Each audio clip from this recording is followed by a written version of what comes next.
When Carlos Sainz signed for Williams, I did say that it was a coup for them. It was an absolutely incredible signing and is a real signal of intent. And that's what a few people have said in the media as well with this signing. So let's go into the article here, which is on the F1Chronicle.com. As always, if you guys want to check it out.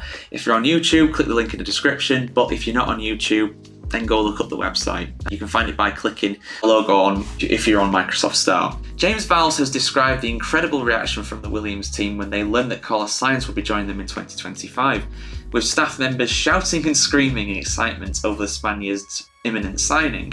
After months of speculation about his future, Sainz's next move was confirmed just a day after the Belgian Grand Prix, revealing that he had signed a multi-year contract to race for Williams starting next season. Speaking on the F1 Nation podcast, Vowles said, "One of the best ways I can explain this is through the emotional reaction when I announced it. To set the scene, we set up a projector screen with a TV in there, and I walked in. Netflix was with me as well. So we're going to see this in Drive to Survive next for season 7? I think season 7. Whichever one's coming out, start of 25. About 600 to 700 people were there. Because of the shift patterns, you don't get all 1,000 there in the same time. I have had the pleasure of winning races and being part of the race bay element, winning a championship and being in the race bay. I promise you, the emotional reaction to this was the largest I've ever seen in my F1 career."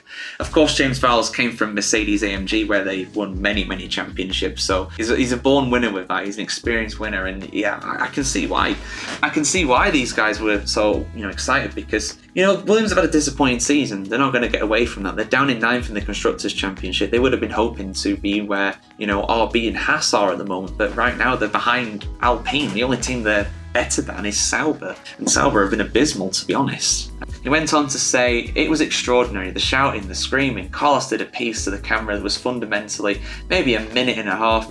They missed the first minute. There was just screaming ongoing in that period of time, and that alone told me it meant what it meant to every one of those individuals in there." So yeah, signing a marquee signing like Carlos Sainz is really going to boost them and give them a huge bit of morale. For this second half of the season, we could see Williams improve because of this, markedly. Well, let's have a look. And then what we've done after that is just follow up by walking around really and asking people what it means. The answer is what I hoped it would be, which is that it's a statement of intent. It's a very clear statement of intent. There's no doubt now that we are investing at the right level, that we have, in my opinion, one of, if not the best driver lineups on the grid. I wouldn't say the best, but definitely up there. Definitely up there.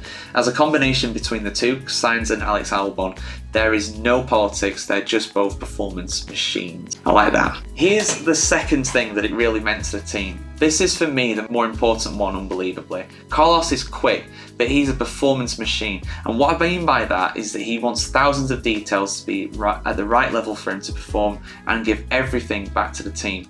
He wants the team to improve and be better. I don't think that it's a coincidence that every team he's been at has improved in his tenure there. I can see why after many, many months of talking to him, and what the factory came to the conclusion of, and it's exactly the right conclusion, is that this means that we've got to step up our game as well. This means that the fact that sometimes we've ended up with a floor that's not good enough, there needs to be 3 Fords delivered at that right standard at the right time. We need to bring everything in advance. The performance has to be matching the driver lineup that we have today.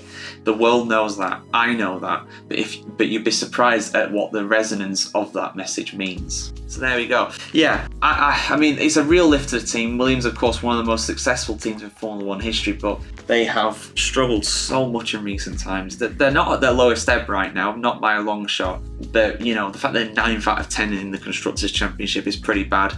But this brings a lot of optimism to the team.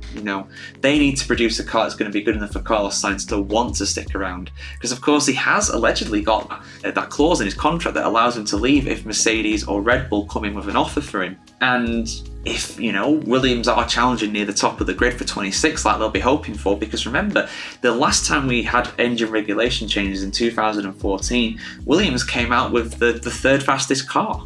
They were almost up there with Red Bull. Some weekends they were the second fastest car on the grid, behind only the all-conquering Mercedes. So yeah, they want to produce a car that's going to be enough for Carlos Sainz to want to stick around. And I hope they do. And I wish them the best. And I'm very interested to see how Carlito's going to do in this car next year and beyond. So yeah, guys, what are your thoughts on it? Is this a signal of intent from Williams? Let us know in the comments below. And of course, keep subscribed, follow, share, like, comment, all that good stuff, and ring the bell as well for much more F1 news and reaction just like this.